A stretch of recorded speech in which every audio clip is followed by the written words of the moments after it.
Isabelle, dans un mariage, on a aussi des accessoires pour hommes. Beaucoup moins que pour la femme, je te Heureusement, l'accorde. oui, pas beaucoup. Mais on a quelques accessoires pour hommes, dont La boutonnière. la fameuse boutonnière. Alors, de quoi on a besoin?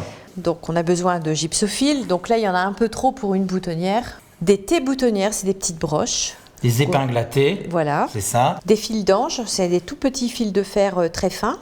Une petite cordelette De la nature. ficelle standard, Voilà. nature, voilà.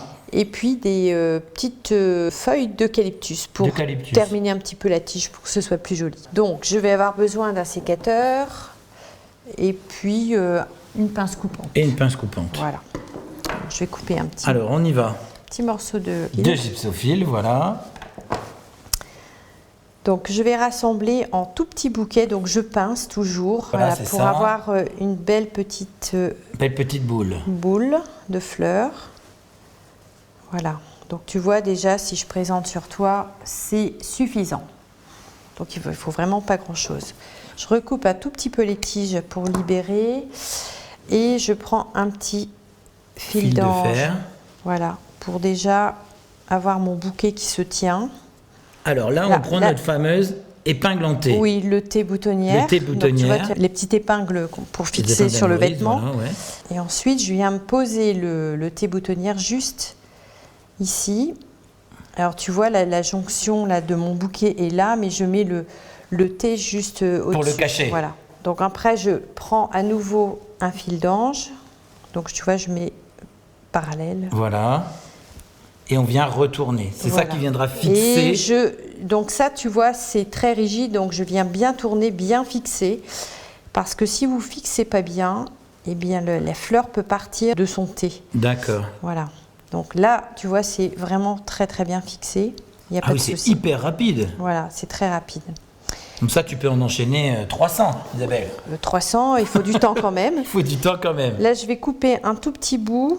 Ça va Tu être un coupes peu... aussi un petit bout de Oui. ton thé. Parce que si je veux ensuite finir ma tige avec la feuille, Ah oui, ça, la tu vois, il faut que ce finition, fais-moi soit... voir. Voilà. Donc pour faire la finition, il suffit de prendre une petite feuille d'eucalyptus et de la mettre devant la tige. Pour cacher. Voilà. Donc je tourne, toujours en serrant. Voilà. Là, on est d'accord qu'on a utilisé du gypso. Oui. Mais on peut utiliser n'importe quel type de fleurs. Ah, toutes les On aurait fleurs. pu mettre des roses, on aurait pu mettre... Le principe est le même. Et je remets un petit fil d'ange pour maintenir notre feuille la feuille. d'eucalyptus. Je serre vraiment bien. Voilà, comme ça. Donc je coupe Oui. le surplus et je vais rabattre le petit Oui. fil d'ange pour pas blesser. Pas qu'on vienne Voilà. quand même Donc en griffer. gros, ça donne ça pour l'instant. Très bien. Et puis peut-être pour finir un petit peu cette base qui est peut-être pas très jolie. Qui n'est pas forcément très jolie. Je vais mettre un tout petit cordage. Ah, c'est là où tu vas utiliser ton petit cordage. Voilà. Et là, je tourne. La boutonnière, en règle générale, elle est assortie aux témoins. Oui, le marié, le papa, les témoins. Ça peut s'étendre au grand-père, aux frères. Et là, je fais un double nœud. Et je vais couper Bien à ras. à ras. Donc voilà notre petite boutonnière. Donc je vais te la fixer si tu veux bien. Voilà. Voilà, donc cette petite boutonnière. Très bien, c'est très très très joli. Merci beaucoup Isa. Encore une magnifique réalisation. Merci à toi. Je te remercie.